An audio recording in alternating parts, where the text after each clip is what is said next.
This is the place where sports opinions collide. Dead in Sports 365. I am Kenneth B. Inch here with another video. We are doing the same thing that we did after Game One for the NBA Finals. We're gonna recap and give our reactions, our thoughts on Game Two and how that played out after the Warriors ended up tying the series. So right now, I think it's just going to be me, B, and Shelton. Nick, of course, is out of town, and FIFO I think is at work. But if he pops on here, then I managed to get a video from him. But nevertheless, let me not delay this any further and talk about Game One. There were times. Well, I'll save my expanded thoughts for tomorrow when we go live at 9 o'clock, maybe 9:30. But yeah, I mean, the Warriors came back, they bounced back, they won that game. I think the physical play of the Warriors kind of caught Boston off a little bit, which is surprising to me because not Boston, but Milwaukee was really, really physical, and with the Celtics and at times Miami. So I was a little surprised. It appeared as if the physical play, the rough nature of the Warriors, and some of the things that they were allowed to get away with really bothered the Celtics, and it kind of took them out of their game plan because they were not getting calls that they thought they should have gotten. For the most part, my observations is that it pretty much was even on both sides to a certain degree. So I don't think the Warriors benefited from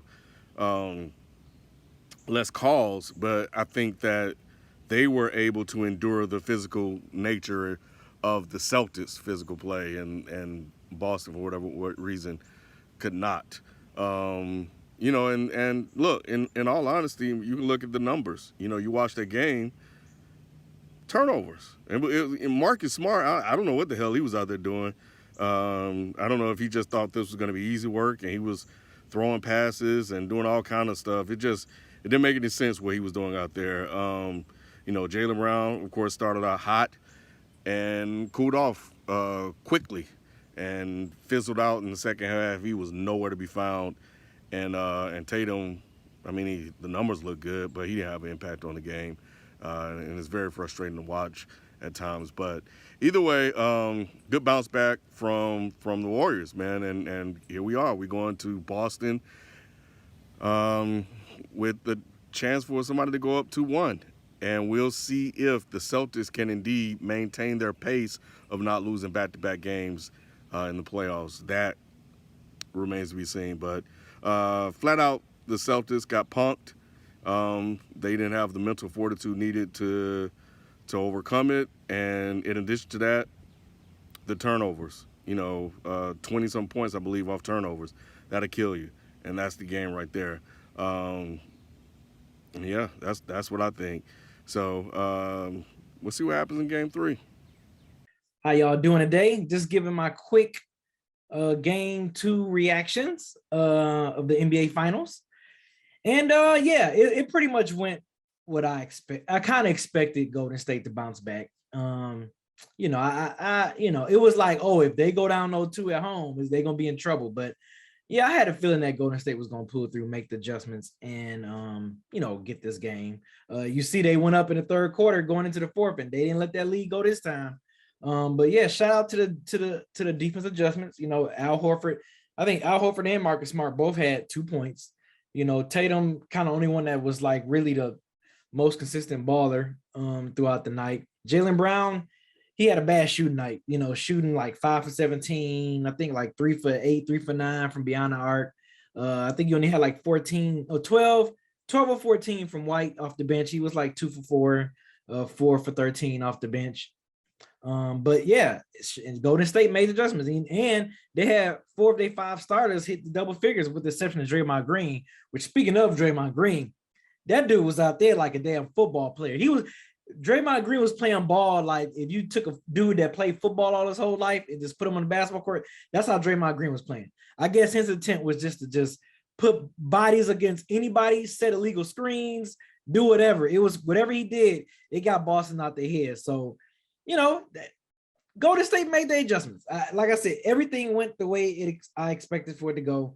I didn't think Golden State was going to win by as much as they did. I thought it was going to probably be like a 10-point, Golden State win by 10 points or whatever. But again, just like game one, they pretty much kind of had control for the majority of this game, and they didn't let that lead go going into the fourth quarter like they did in game one. So, and it also, and watching it, it kind of felt like Boston kind of had like all right, cool. We got one while we was here, so let's just pack it on up and just get ready to, defend home court at Boston. So, yeah, I did get kind of vibes that, that Boston was just kind of like, look, we came here we got one out of two.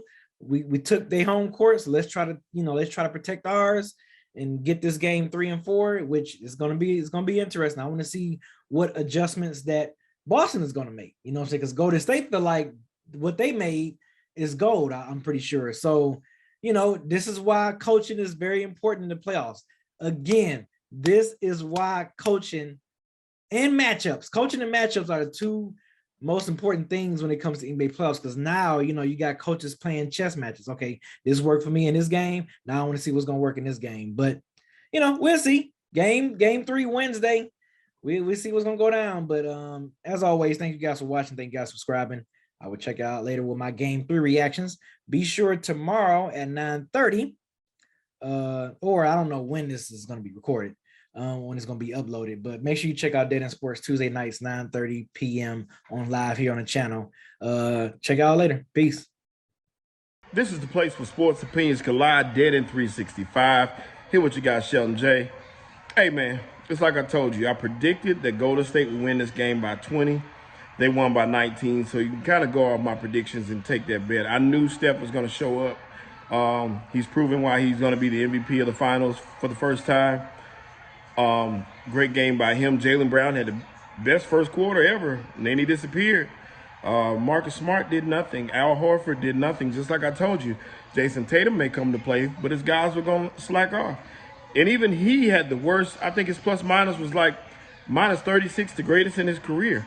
So it didn't look good at all. Now, we know Golden State can lay eggs because they sometimes get lackadaisical and they don't play up to their strengths.